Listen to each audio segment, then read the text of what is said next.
অন্নপূর্ণা যোজনার টাকা না পেয়ে জঙ্গিপুর পৌরসভায় ব্যাপক বিক্ষোভ। মহিলাদের বিক্ষোভে উত্তাল জঙ্গিপুর পৌরসভা।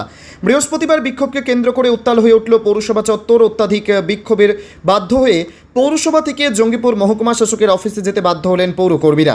বিক্ষোভকারী মহিলাদের অভিযোগ, বারবার আবেদন জমা দেওয়ার পরেও অন্নপূর্ণা যোজনার টাকা পাচ্ছেন না তারা। পৌরসভায় এসেও কোনো সমাধান মিলছে না। আর তারই প্রতিবাদে একের পর এক মহিলা পৌরসভার কর্মীদের ঘিরে ধরে বিক্ষোভ দেখাতে শুরু করেন। তাদের দাবি, সরকারি প্রকল্পের টাকা পাওয়ার জন্য আবেদন করা হলেও কেন এখনও টাকা দেওয়া হচ্ছে না, তার স্পষ্ট জবাব দিতে হবে পৌর কর্তৃপক্ষকে। এদিকে পরিস্থিতি ক্রমশ উত্তপ্ত হয়ে উঠলে পৌরসভার কর্মীরা বিক্ষোভের মুখে পড়েন। শেষ পর্যন্ত পরিস্থিতি সামাল দিতে পৌরসভা ছেড়ে জঙ্গিপুর মহকুমা শাসকের দফতরের দিকে রওনা দেন তারা। কার্যত বিক্ষোভের মুখে পৌরসভা ছাড়তে বাধ্য হন কর্মীরা। ঘটনাকে কেন্দ্র করে জঙ্গিপুর পৌরসভা চত্বরে ব্যাপক উত্তেজনা ছড়িয়ে পড়ে। অন্নপূর্ণা যোজনার টাকা নিয়ে দ্রুত সমস্যার সমাধান এবং প্রকৃত উপভোক্তাদের টাকা দেওয়ার দাবি জানিয়েছেন বিক্ষোভকারীরা। এদিন ঘটনার খবর পেয়ে ঘটনাস্থলে ছুটে আসে রঘুনাথগঞ্জ থানার বিশাল পুলিশ বাহিনী। তারাই পরিস্থিতি নিয়ন্ত্রণে নিয়ে আসার চেষ্টা করেছেন। এ বিষয়ে কি বলেছেন শুনব।